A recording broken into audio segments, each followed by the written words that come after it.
You can allow yourself to be distracted, or, as Robin Sharma suggests, you can do incredible things, but you can't do both. You can stay where the safety and security is, or you can risk what you have in pursuit of your dreams, but you can't do both. You can remain the character depicted in yesterday's story, or you can take those lessons, experiences, and craft a new story. But you cannot do both. Life is a game of trade-offs, where any decision to go in one direction is a simultaneous decision to not go in another. A commitment to X is necessarily a rejection of Y, at least in that moment. Making this question all the more important: what is your North Star? I ask because everything you do is bringing you closer to or holding you back from capturing it. One of my lifelines over the years has been clinging to the quote or idea that simplicity is the ultimate sophistication, right? Consistently trying to arrive there. Why? Because when things get complex in my life, I don't know what I'm choosing. Clutter means I've lost sight of what's necessary versus what's trivial. I become unclear on those critical trade-offs I'm making. And we've all experienced this, right? The simplest questions are always the hardest to arrive at. We can talk in circles about the details, but how often are we honest with ourselves about the why? I remember job interviews in college going on and on about the books I'd read, the papers I'd written, current events, but then falling flat on my face when asked, so who's Eddie Pinero? A dude doing an interview? Like, what do you want from me? My brain had never gone there. Or even less formal, I'll never forget a friend of mine a few years back asked me what my perfect day was, just casually as we're driving. I said, I don't know, Tom, I've never really thought about that. He goes, then how are you ever supposed to have a perfect day if you don't know? And how simple. Simple and simultaneously incredible. Who wants a life without perfect days, right? Like what is all this for? The world is infinite, and you can be ruled by its variability and its complexity. You can run around adhering to all its rules, hoping you're doing the right thing, whatever that is. Or you can identify, carve out, and rule over your own little piece of it, your own kingdom. You can choose you if you take the time to uncover who you are, what lights you up.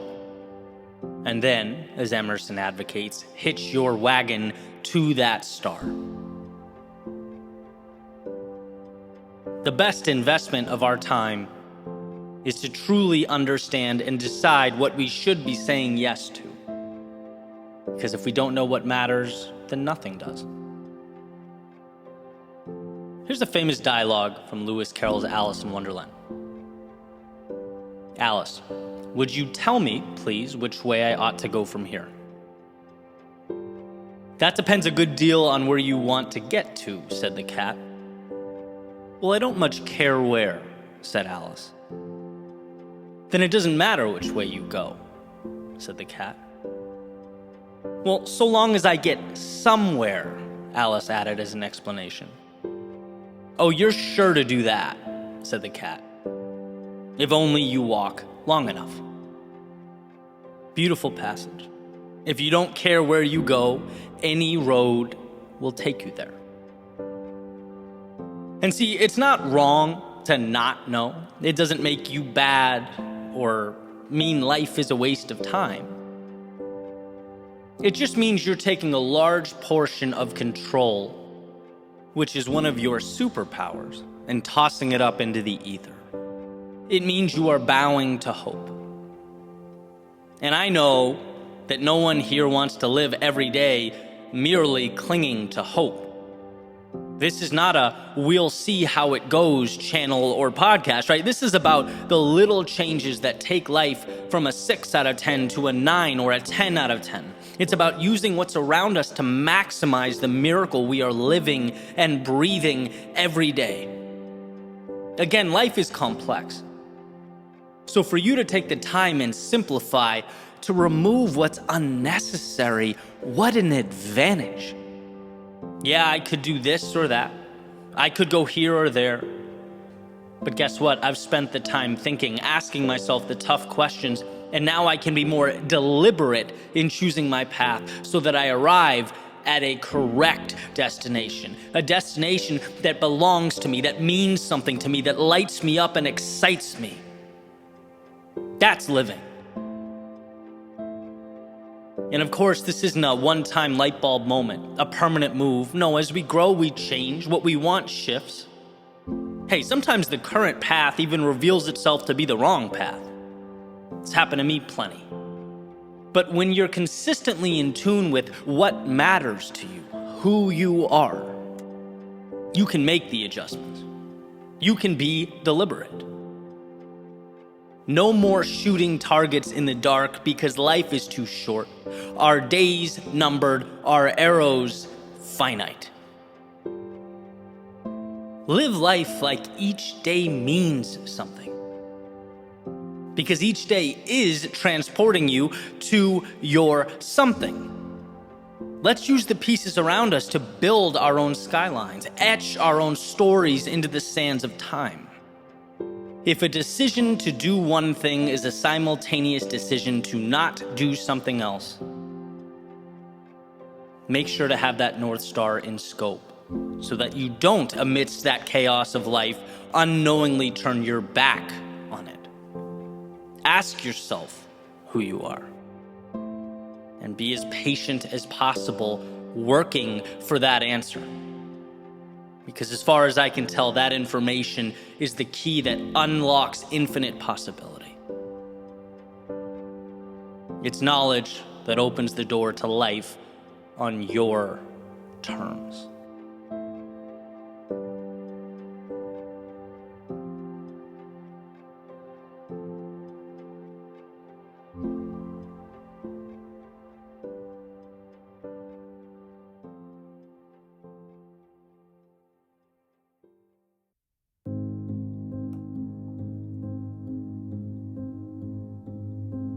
The world, it needs you.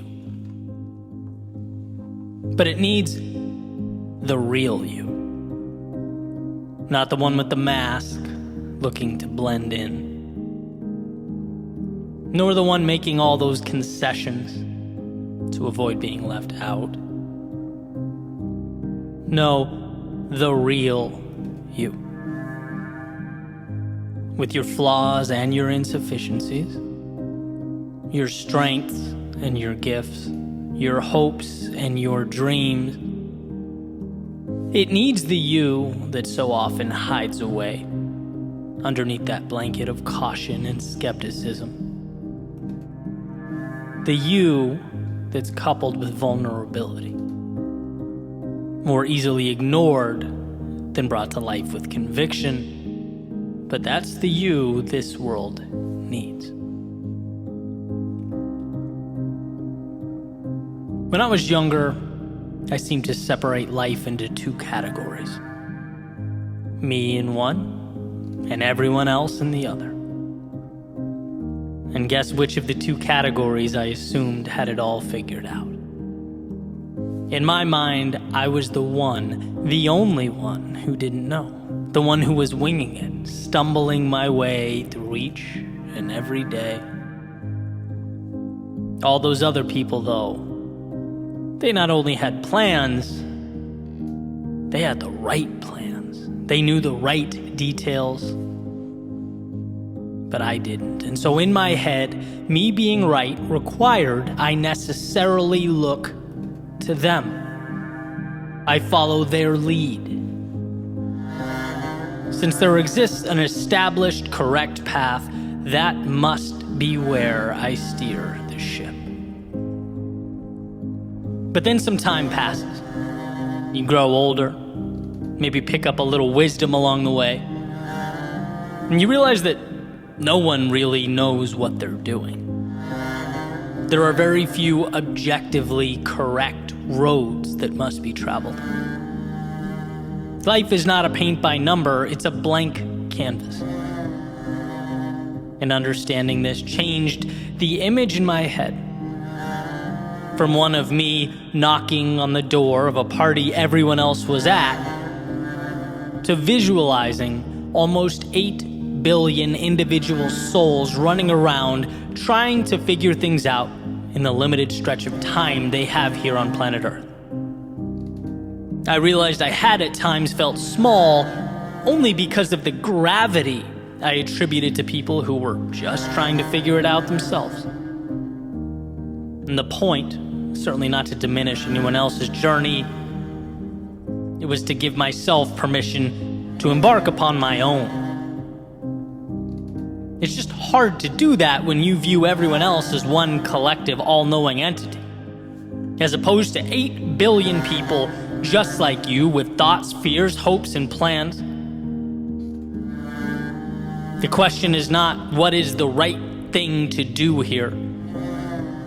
The question is, when will you allow yourself to venture out into the world and find what the right thing means for you? That's what's required. And the world will be better for you having found it, because after all, no one sees life like you do. No one has the background or worldview. The universe has conspired to put you as you are here now. Almost an impossible occurrence in and of itself. How easy that is to forget. We were born on the summit, yet the inclination, for some reason, is to keep our eyes closed. No, open them. Take it all in. Allow the view to propel you forward. The world needs you. It needs you with your mistakes that have helped you evolve into the person you could never have been without them. It needs you with your worries and your fears. Conquering them will be pivotal in your evolution. It needs you with your flaws and blemishes. How else would life convince you that the things that make you different are the same things that make you strong? It doesn't matter how many people tell you or try to explain to you the magnitude of what's at your feet. Life does not begin until you allow yourself to start living. Until you realize that yesterday does not define you. And the categories in which you've placed yourself, they're transitory. The past is not the reason you can or can't begin again. It's not who you are forever. No, it's the advantage you now possess as you move forward, should you choose to move forward. It's in realizing you are bound by nothing that you free yourself. And for the one wondering, why does it matter what I think? Why should I start or try or risk anything? Why should I pick up the brush and start painting on that canvas before me? Well, because that step is where it all begins. The meaning, the purpose, it's all predicated upon our willingness to pick that brush up and start painting. You ask, what's the point? The point is everything. One detail at a time, we dismantle our previously held notions about what life is supposed to be and finally start living one that matters. No one's masterpiece will look like yours. No one's depiction of life will follow the same parameters you've etched onto that canvas. In fact, there are people that will be changed forever because you chose to live your life fully. There are lives of those around you that will be transformed because you picked up the brush.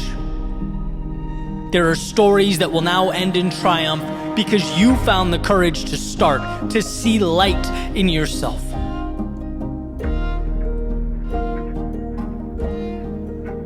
You being fulfilled and the world being better off, they're not two different things. When you live a life true to yourself, when you let go of the have-tos and step into the get-tos, the world experiences the luxury of the beauty that comes next. When you fill your cup up first, you're able to then replenish those around you. That's not nothing. So who are you?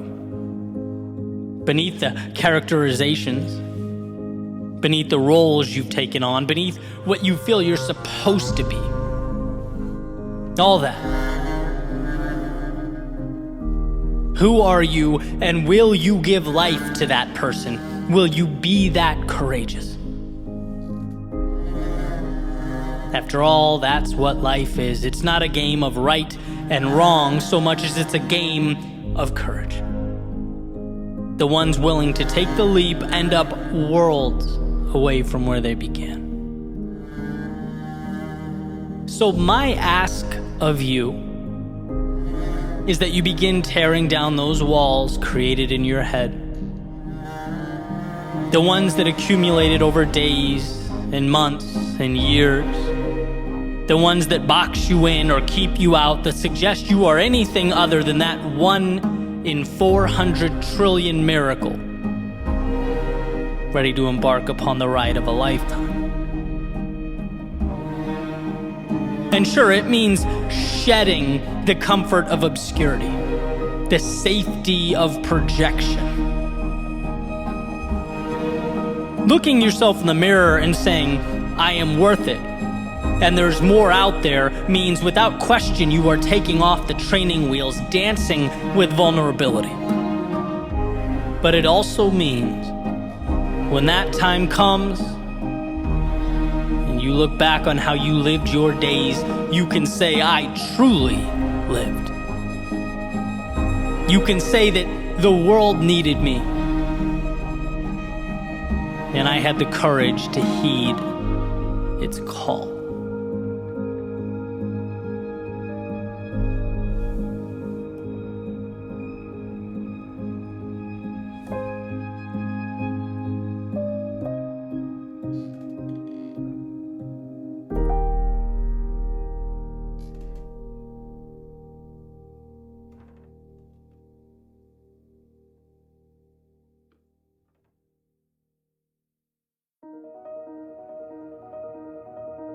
Normality is a paved road.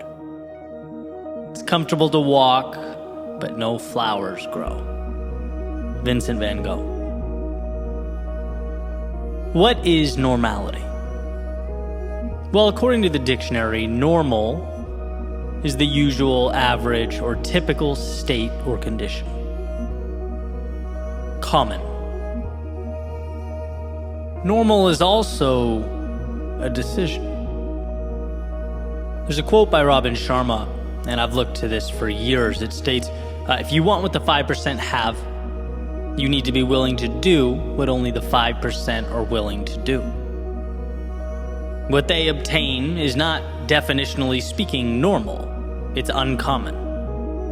And what they do to arrive at that outcome is also uncommon. They play by a different set of rules, and in doing so end up with an entirely different outcome than most. To put it simply, we arrive at normal when our effort level is normal.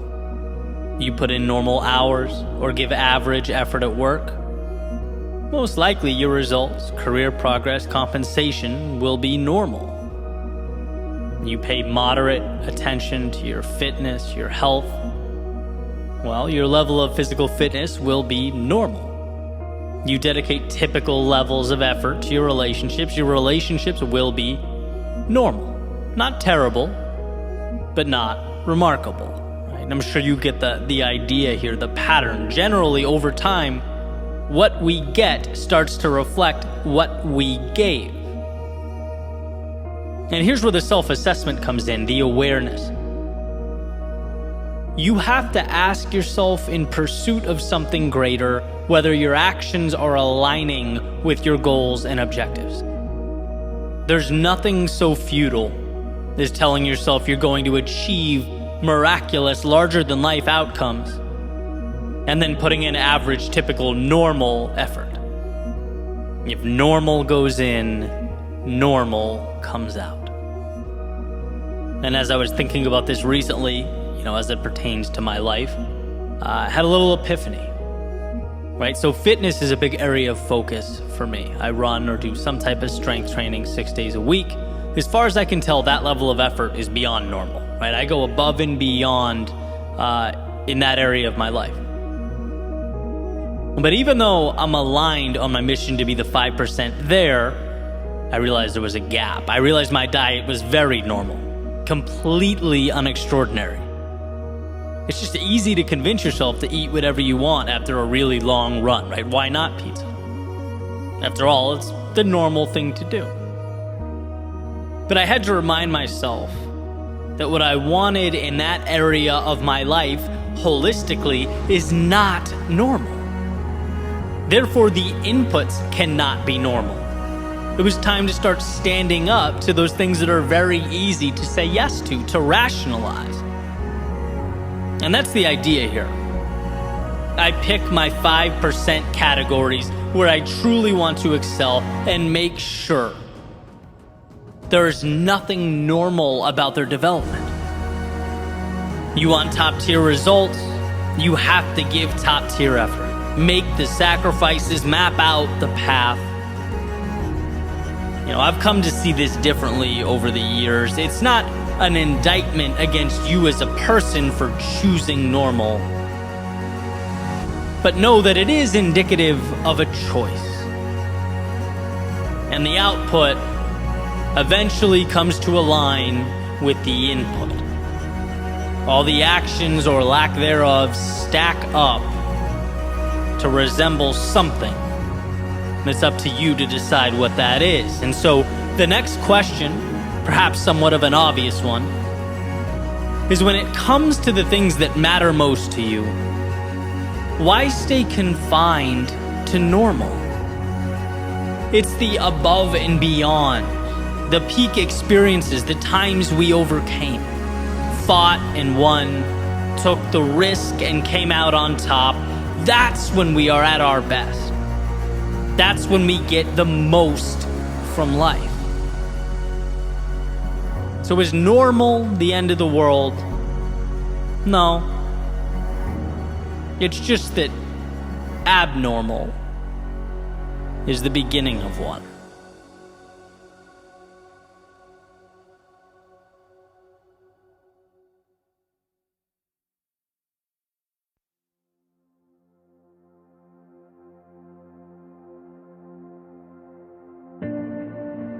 The other day, I went to check out an open mic, and basically people sign up to share their short stories, their poetry, stuff like that. And I'm sitting there, soaking it all in, enjoying each one as they went up on stage. And eventually this girl makes her way up. The first thing she does is she tells the room, "Hey, I've never done this before, but I've always wanted to, so here I am." She takes out her phone, begins reading some of her poems. And pretty quickly, two things stuck out to me. One is she was brilliant, right? Just so incredibly talented that I'm thinking, man, if she keeps doing this, she's going to find herself in some crazy places. She's really going to make an impact. That was the first thing. And the second, as I sat there and watched, was that I noticed that her hands were visibly shaking. I was pretty close to this stage. And I could see this happening to the point where she had to place one on top of the other, right, to keep the hand that was holding her phone from bouncing around while she read. That's how visibly nervous she was. And immediately my mind went down this road, reflecting back on the moments I've had just like that, because man, I've been there, where you're both determined and terrified at the same time, but somehow the desire to try outweighs the fear just enough for you to find yourself in that exact situation. Just enough that you step into a foreign world, still wondering whether you made the right move, every step of the way, from the car, the building, onto this stage, until you hit the point where, okay, well, now you can't turn back. Now you're here, you can't leave. And the thing is, and this is what was so beautiful to me, she was never forced to do this at gunpoint. No one made her step into that chaos. It was self-created. She could have stayed home. She could have closed her journal or the notes app on her phone, and that would have been the end of that. But no, not today. Today, one yes would lead to another, and another, and despite the nerves, the sweaty palms, and shaky hands, she would open a new chapter in the story of her life. Prove to herself that she's bolder than she thought she was just a few hours ago. That there's upside when you confront those unknowns in life. And as I sat and watched, I was so incredibly moved, so proud, so impressed. Partly because I know that to many of the people in that room, it might not have looked like much. It's like, okay, great, round of applause for the new artist or poet. Welcome. But I knew the gravity of the moment. I understood how big it truly was. And regardless of what words came out of her mouth or how well they were assembled, that night was not about the performance. No, it was about new beginnings. It was about outstretched wings, opening one's eyes to the learned helplessness and pinpointing the opportunity that was simply waiting for that first step to occur. And see, that's what I want to emphasize. That's what I believe every single one of us needs to understand, to fully get. The biggest moves we make in life, well, it's easy to convince ourselves that they aren't necessary or worth it.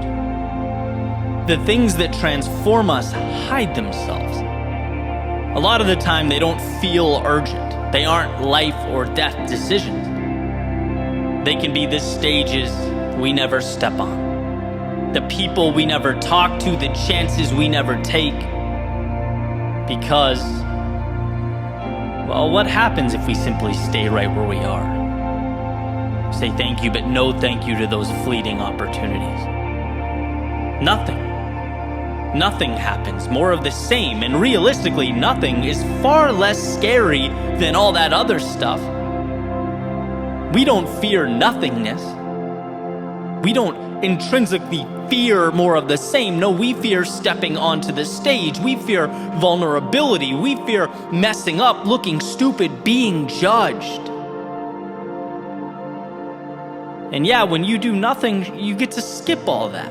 Avoid all that discomfort and that potential pain. But you also miss the feeling of victory. Of closing your eyes at night knowing how badly you wanted to just let that ship sail, how terrified you were about what could go wrong, but you did it anyway.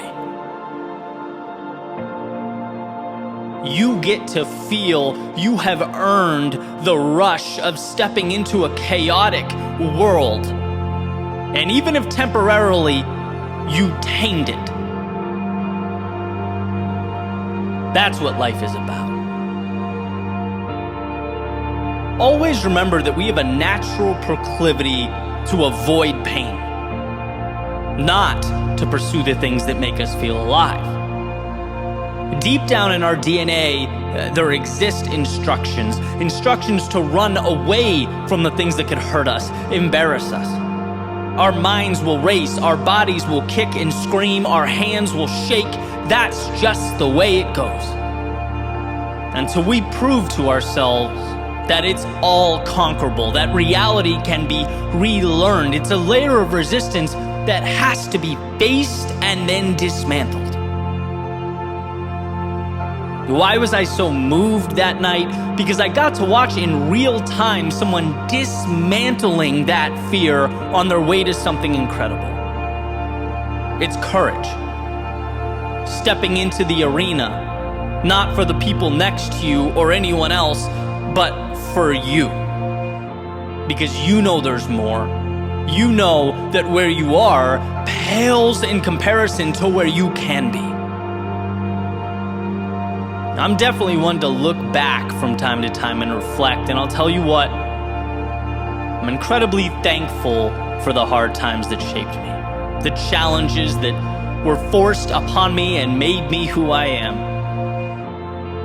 But beyond that, and perhaps even more so, the times I stepped out on my own accord, terrified and manufactured change. The times that the fear of staying the same eclipsed the fear of failure. The times I could have stayed home, woken up the next morning and lost nothing, but instead saw what there was to be gained and threw myself into that metaphorical fire so that confidence could be forged and new chapters could be written. Let's all remember how out of focus the present moment looks. Remember how inclined we are to look at life through a lens of scarcity. We are trying to avoid, but if you can, even briefly find the strength to step back and ask, what is there to be gained? You see that not going is the real danger. And those stages that seem arbitrary, that seem like optional stops along the way, well, they're just as imperative as the air you breathe. They are not some things, they are everything.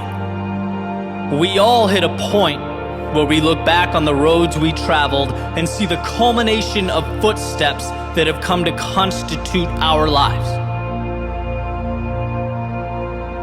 And we want that moment to feel full. Like no stone was left unturned, like we put it all on the line. So will you step onto this stage of life? Stand your ground as the curtain opens, read your poems to a foreign audience. Will you share your voice even though it trembles? Because if you do, you're giving yourself permission to truly live, to feel. Look, we're not here for a long time. This is a very short ride, so why not give as much of yourself to the world for as long as you possibly can? Why not step out knowing that the difference between nothing and everything is what you do with shaky hands?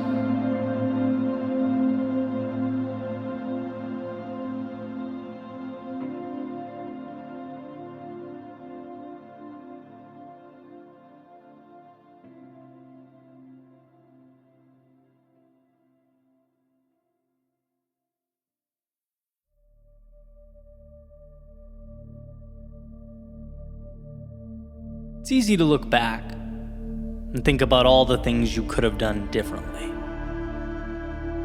Especially since, as we get older, we get wiser, right? Time provides this beautiful gift of clarity. And ultimately we realize things like, maybe a lot of our hesitation was unwarranted. Maybe a lot of our decisions or indecision was fear-based. And knowing that, it's easy to look over your shoulder and feel like you could have lived a different life or taken a different path. At the very least, wish you'd done things differently. But the reality is, everything you've done has, in fact, taken you here, to this moment.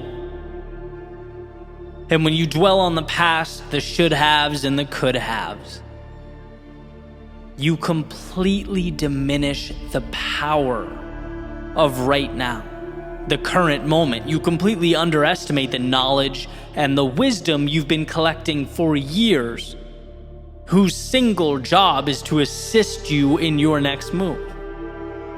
It's a compounding of experience. The good, the bad, and the ugly has landed you right here, right now, and how beautiful right here is. The infinite blank page. The forever fresh start.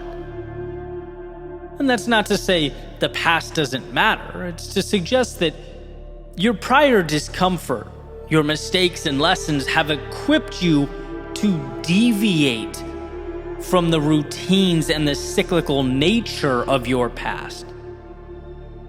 Right? The past is a gateway to now, not a life sentence. And there's a difference. You say last year or last month or last week is valueless because you did X when you should have done Y. I say to that, doing the wrong thing has positioned you to now do the right thing. Potential energy, right? Like a spring being pulled back tighter and tighter and tighter, awaiting its opportunity to propel forward. You don't get that without those could haves and should haves. They're integral to the process. The reason you'll be different moving forward. You can say, I wish I'd taken more chances. I wish I was bolder. I wish I followed my heart. Two pieces of news for you. One that's fantastic. It seems as though you're now aware of those times you fell short and can therefore mitigate them moving forward. And two, you're not dead yet. We have to stop looking at yesterday like it's anything but a ladder to greater competency. The gymnasium for your decision making. Anyone can cherry pick the past, but the practical me asks, what does beating yourself up about what's gone do for you? What does it add to your life? Except for enabling and legitimizing the same identity you're looking to evolve and move on from. See, we don't limit ourselves because of right now. It's always because of yesterday. Look what happened. Look what I lost. Look how things turned out. And it's like, take the data and trudge forward. You now have the tools to move right into that darkness of night. And in 5 years, you'll look back and sure, you'll wish you did things differently. And same 5 years after that. But that's why life is a journey and not a standardized test. We are picking up the pieces as we go, painting the masterpiece one brushstroke at a time. And even though you might wish yesterday's brushstroke was a different color, a little darker, different shade, it's just as valid as all the others in contributing to the mural in its totality. So sure, be your greatest critic, but be your greatest ally as well. And that calls for being bold enough to let go of what's gone. Extract the value from yesterday and use it to build now. Something, anything, that's up to you, but hear the message. It's up to you now. Not who you were yesterday or what you did, not how people saw you or how you used to live your life. You have an opportunity now to go wherever your heart desires. Stronger and wiser at this point in time than you've ever been in your life. So rather than dwell on what's gone, how about asking how you can take those pieces of yourself and build again?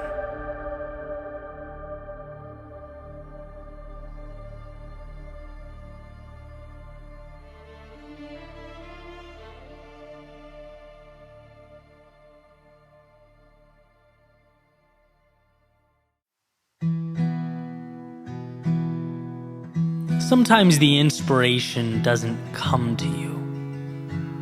No, sometimes you have to go out and find it. When it hurts the most, when the deck seems stacked against you, when the road to travel seems to be longer than you can endure. These are the times we're tasked not with waiting, but with creating. And those lows, they become highs because they force us to self-assess, to look around and say, I don't want to feel this way anymore. I'm done tolerating X, accepting Y, associating with Z, and so a bridge must be created to something. And your question is simply, what's that something going to look like? Here's what's interesting. Knowing what you don't want is often the beginning. It breathes life into a first step.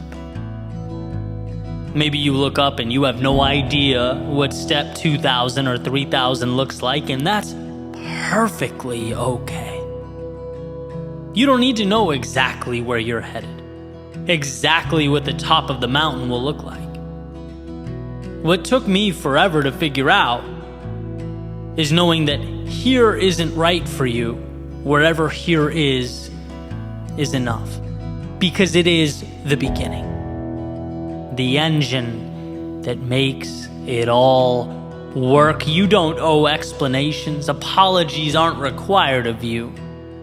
All you needed was that feeling in your stomach that more is out there, and perhaps you've been depriving yourself of it for a tad too long. You just need to leave scarcity behind and train your eyes to find the abundance you exist within. The other day I saw a quick interview Tiger Woods was giving. And I'm not really a big golf guy, but when the greats talk, I listen. And those who have been following him know that he's had kind of a rocky past, right? A very public, family situation to injuries, surgeries, a recent car accident. And you can only want someone like that to rise from the ashes, right? I feel like everyone's rooting for him to rediscover the dominance he once possessed. And basically in this interview, the interviewer's asking him about day one of the Masters, where Tiger played well enough to make the cut. He survived day one and was about to continue the tournament into the weekend, but it certainly wasn't the best golf he's ever played. And so upon reflecting on it, he says, and I'm paraphrasing, things aren't the way I'd like them to feel, but I've given myself a chance. And I love the way that sounded, right? Not just because it came from a man who's been metaphorically battling uphill for what feels like some time now, but because it's how we all reemerge from our adversity. It doesn't matter what happened yesterday. Your past, all of it, the ups and downs, the bumps and bruises, they've all brought you here. And if life is one giant tournament, you've made the cut.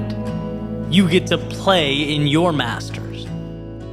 Tomorrow is coming. And it brings with it the chance to right the ship, to discover the undiscovered, to find yourself again. By showing up today, you've given yourself a chance, and that is the most powerful thing one can possess, a chance. I think too often we look at what we don't have. We spend our time focusing on the holes, the blank spaces, the gaps, instead of looking at the opportunity we've created to pivot wherever we deem necessary. The flexibility is the asset. but only valuable when we recognize and utilize it. And yeah, that can feel like a tall order when we are not at our best. When we're operating at a level that, let's say, is less than ideal. It's easy to see all the problems we're going through as supporting evidence that the world is bigger than us, that we are outmatched by life. But really, all these things that have come together to create our current state, they're nothing more than life providing you a chance, an opportunity to turn the page. I'm a tiger, those lows, those setbacks, and perhaps even the personal anguish one would assume would accompany those things. They've given him the gift of now, and he recognizes that. Just like everything that has paved the way for you has done the same. It's created the conditions from which you can now grow, further evolve. It's providing a little nudge towards those things we need to do, but maybe sometimes drag our feet a little too long. So when the world throws you curveballs, how about seeing the situation as a chance to hit off speed, to step up to the plate and make something of what we thought was misfortune? When one trades, it's happening to me, for it's happening for me, you're presented advantages that were previously unavailable. They weren't there. And not because they didn't exist. They weren't there because they weren't recognized. Because perhaps you saw the very thing that could help you as the thing that would hurt you. But regardless, here you are, sharpened by the mistakes you made and shaped by the lessons you learned.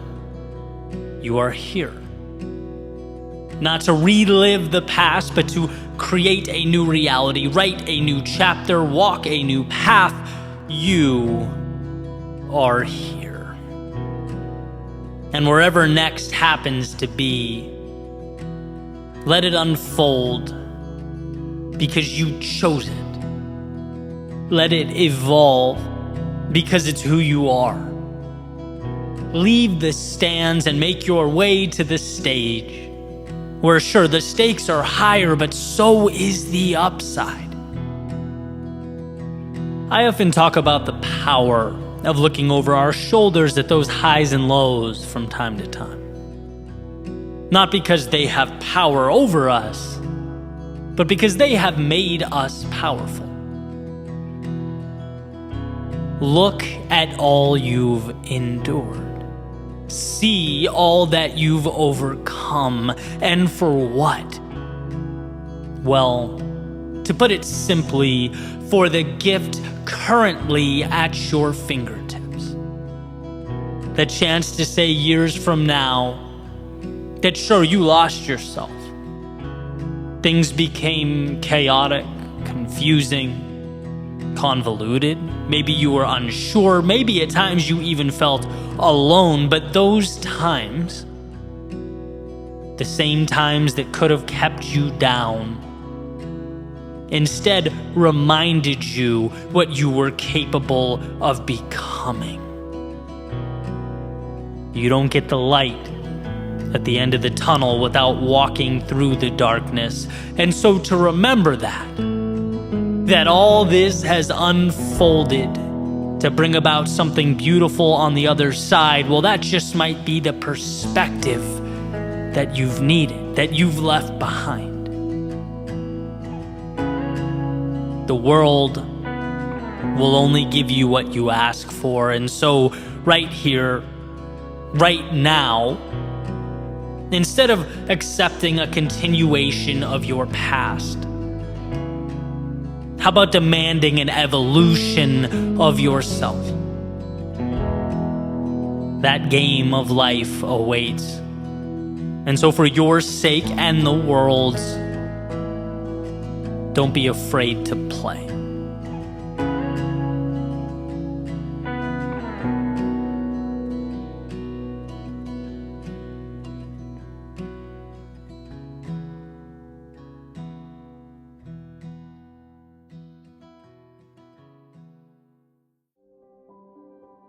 There's a saying, don't worry about losing other people. Worry about losing yourself while trying to please other people. And see, holding on to our authentic selves, not always easy. In fact, Emerson said to be yourself in a world that is constantly trying to make you something else is the greatest accomplishment. And that holds true, right? Especially in our fast-paced world. Shiny objects constantly buzzing around us. Sometimes it seems like the only way to see with clarity is to keep our eyes closed. I was in the car the other day, had Spotify on shuffle, and a Jason Aldean song came on. It's called Better at Being Who I Am. And it's essentially about a guy who loses himself in a relationship a little bit at a time. And the chorus is basically him sharing his epiphany, looking around and going, whoa, what the hell happened? And it was laid out in a way that wasn't sort of the obvious, blatant, be yourself. I mean, sure, part of the theme was how important being yourself is, but the emphasis was on how fragile of a thing that can be. He put a spotlight on the idea that he got good at forgetting he was in a place that he knew he didn't belong. How we can become masters of forgetting that, champions of rationalization. And that was his message, being that he has somehow, somewhere lost himself along the way. That concession after concession can ultimately put you in a place where you don't know who you are, where you can know something isn't quite right, and still, slowly and subtly, it creeps in. It can consume your reality, and that's what cut through me. Not simply because it occurred. It wasn't so much the epiphany itself, but more so that he showed how easily the erosion of the self can occur in our lives, how easily we lose ourselves, how sneaky the whole thing can be. And this particular example is pointing to a relationship with his girlfriend, and it certainly can be this. But it doesn't have to be, and often it's not. It can be a job you don't want to do, but hanging in there just one more day turns into more days than you can count. It can be time with the wrong people, doing the wrong thing, going against your best judgment. It can be the business decision for short-term gain that ultimately points you in a direction you don't want to go, right? Before giving life to that convenient phrase, well, I've come too far to turn back now. Life is like a small child, always gently tugging on his mom's sleeve to get her to stop doing what she's doing and go get ice cream, right? It's the temptation to move away from the task at hand, to abandon the principles just slightly, the objectives just enough that they'll be pulled off track, right? That's always there. And to reiterate, because this nuance is why I think the idea is so important. The message is not simply about being authentic. I think we all understand the value and necessity of authenticity, or at least I hope. Your value is in who you are. The things that make you unique are the gateway to a life of fulfillment. What makes you you? And how can you delve into that? Share it with the world. That's the good stuff. Okay, so let's presume we know this. My fascination and goal is to point out the fact that so much around us is looking to take that authenticity and subtly, over time, transform it. That if we are not aware of what we are, we will lose who we are. And that's where you end up in those wrong relationships, wrong places, doing the wrong things. A lot of times it wasn't deliberate or conscious. It wasn't one swing of the axe. It was letting yourself slip away one day at a time. It's the pressure of an infinite number of things, right? The billion choices you have pulling you in all different directions. It's the people in your life that may have different incentives than you. It's that deep biological tendency to want to appear like you're winning now. It's your brain telling you to do what the crowd does because the alternative creates pain. It's not wanting to let others down because you want to be their source of happiness, completely forgetting that an empty cup has nothing to offer. It's the deception online, the highlight reels, filtered pictures, humble brags, and exaggerated success stories, all prompting us to say, well, then I must have miscalculated. My path must be the wrong path. And maybe we don't come to this realization and immediately jump ship, but we take in a little water every day. Every time we open the app and feel lesser because of an impossible standard. Every time we put the thing that meant something to us on hold for someone else. Every time we chase that shiny object in exchange for what we expect will be short-term validation. But here's the crazy part. It's like when I shut everything off, when it's just me and my thoughts, no distraction, I have a very good sense of who I am and what I want, just in my gut. I know what feels right to me. And it's only when the chaos comes in that the target can get blurry and the goal seems to live a little further away. And maybe that's why that song had an impact, why the light bulb went off. The idea that something so obvious, so powerful, so important can elude us and deceive us. There's something to that. I'm better at being who I am. Of course I am, and so are you. So why don't we? Why isn't there an emphasis there? Why is that something that doesn't get our thought and attention? We can't afford to forfeit that instinct. And so this is the part where I remind myself and everyone listening that you get nothing in life without some semblance of self-trust. You have to take the time to understand who you are and trust yourself to build that from the ground up. Without that, you'll get swept up by the currents of everyday life. But to know what matters in your world and to hold on to it with conviction, that's what it's all about. And then, yes, you'll have success letting people into your life when they contribute to who you are as a person, when they align with your values, when they feel like wind on your sails. And yeah, of course, take the proven paths and utilize the beneficial tactics, but only when they align with what you are building. If not, walking away is the best option, wandering around until you find alignment. Now that brings more value than a toolbox of the wrong tools.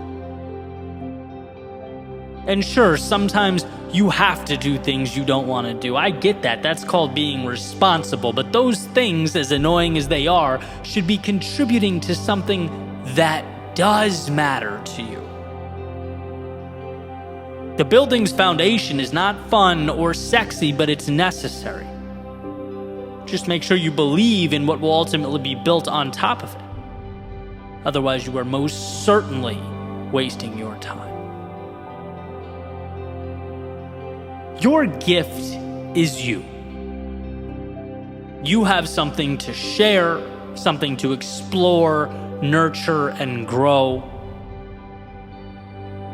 Stand in front of that. Never hide behind it. Protect it. It's the benchmark against which all other things should be measured. We're all better at being ourselves than some impersonation of what we think the world wants us to be. I think the question comes down to, will you allow that greatness for yourself? Will you be courageous enough to keep the spotlight on what matters most? Will you maintain the awareness that when you're walking down a path that doesn't align with who you want to be, you can self-correct? Turn around. Put emphasis on that part of you that lights you up. Because that will not only benefit you, but it'll benefit everyone around you and ultimately benefit the world.